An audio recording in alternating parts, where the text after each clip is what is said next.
Maybe we think about balance when the Olympics come on every 4 years, and we see amazing moves from the gymnasts on the balance beam. If I had to walk across a balance beam, I'd fall in 2 seconds. For your baby, everything is a balance beam, and learning how to sit up, to crawl, to walk takes a lot of training and a little coaching from mom or dad. Most adults don't even think of balance as being a sense because we do it so naturally.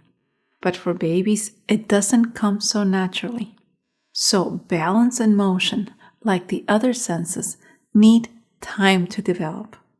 A baby's balance system is actually hypersensitive, reaching its peak at about a year.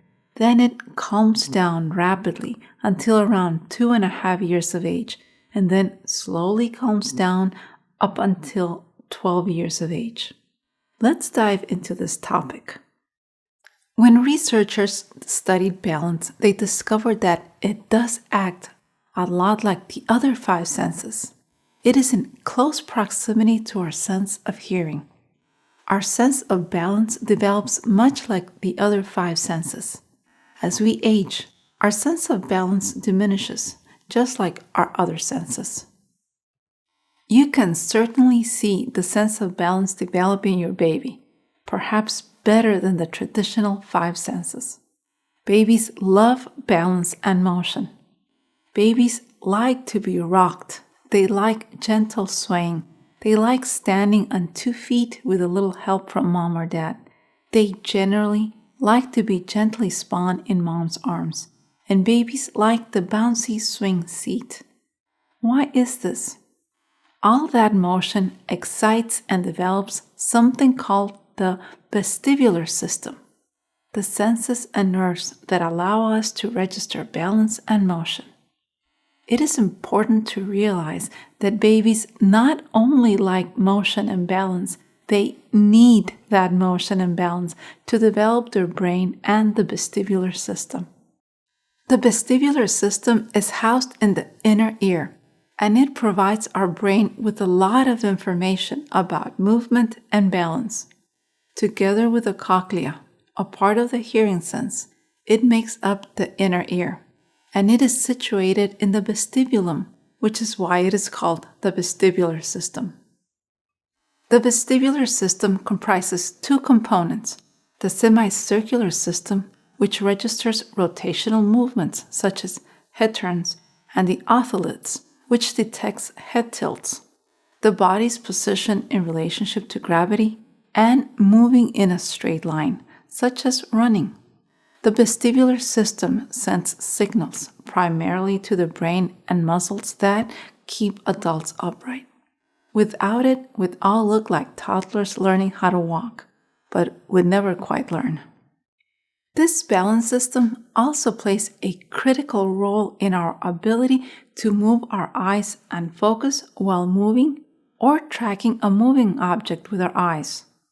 For example, our head moves up and down as our body runs, but our vision of our world remains pretty steady. Or if you focus on a butterfly fluttering upward, the world doesn't fall down as your eyes scan the rising butterfly. We take these things for granted, but your baby has a little learning to do before watching the butterfly becomes second nature. The cerebellum.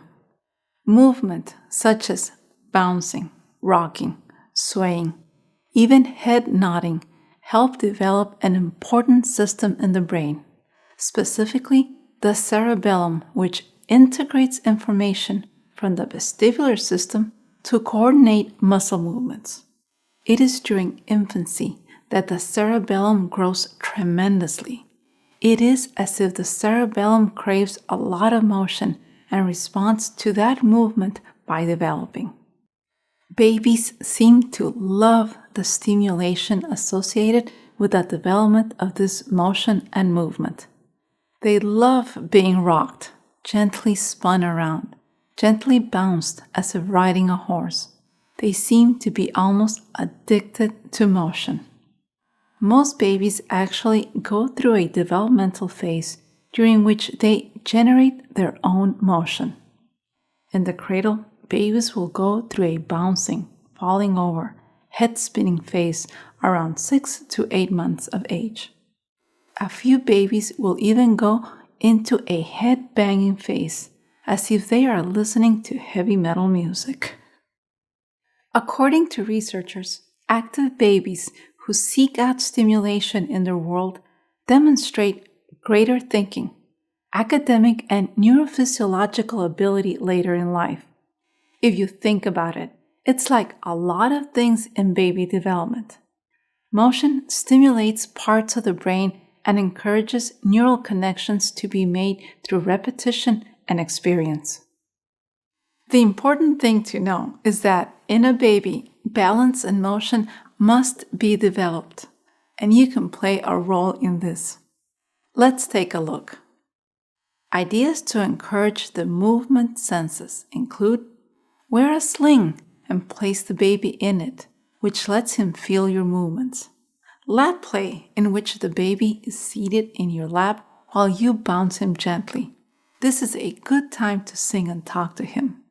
Stroller and/or wagon rides, indoor and outdoor infant swings. Bounce him gently or rock him side to side on a large exercise ball while he is either seated upright or lying on his tummy with you holding him. For a baby who is over-responsive to movement in certain directions, hold him closer to you. For an older baby, have her crawl through a fabric tunnel or through an activity center that has a tunnel or gate. For an older baby, help him walk by holding his hands lower as opposed to over his head. Let the baby play in a variety of positions: tummy time, sitting, rolling, and standing while on the floor, and crawling under or over baby-friendly items where he can't hurt himself.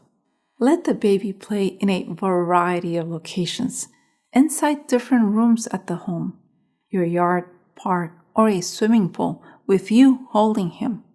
Play animal walks, bear crawl, donkey kicks, slithering snakes on the belly, crab walk, and any other pose that requires that the baby hold his weight with his muscles. Just get down on the floor and play with him. Minimize the time a baby is in a positioning device.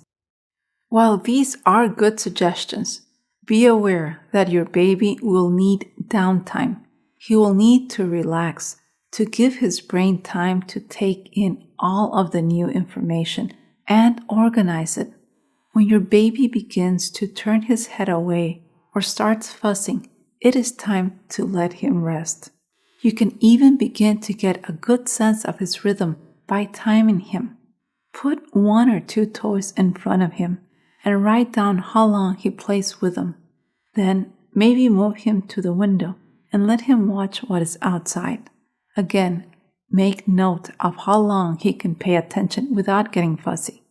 Within a week of timing him, you will have a pretty good idea of the time his brain is occupied in learning about the world and how he, others, or objects move in it. But what happens on the inside? When he starts to crawl, that mobility stimulates vision. A mobile infant begins to develop a sense of distance vision and side-to-side vision, so he sees things better on his periphery. An infant who has been motoring around the house for about a month will begin to pick up depth perception and awareness of heights.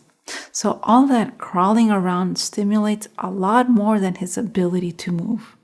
A study on motion and balance stimulation concluded that babies who received more stimulation from mom or dad actually had better reflexes and motor skills than babies receiving less motion stimulation.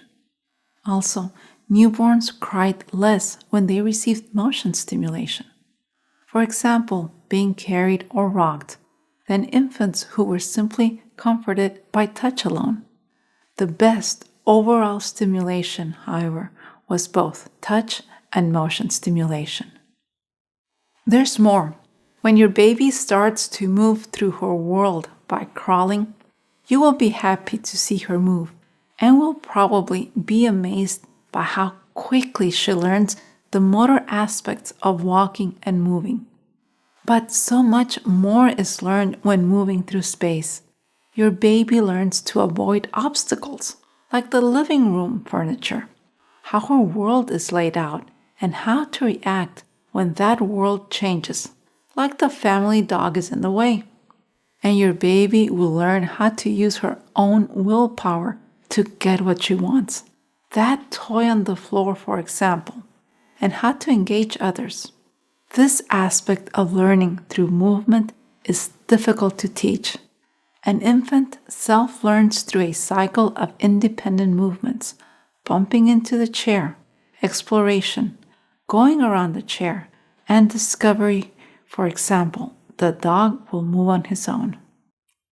Also, upset babies who cried and swung their arms around, who then received motion stimulation, later on showed greater visual alertness than babies who received less motion stimulation. Moreover, when the babies were alert, not upset, they have the ability to learn something about their world better than an upset baby. This sense of balance and motion develops quite a lot in your baby's world through an amazing interconnection between balance and the traditional senses. So when your baby cries, pick him up, gently bounce him, rock him, dance with him. Most likely you will see a difference very rapidly. You will literally see it in his face and eyes when he suddenly starts to focus on what is in the room around him. Maybe you've heard the expression, a bouncing baby. Well, let me say, a bouncing baby boy is also a happy baby boy. And he's happy because a vital part of his senses are developing.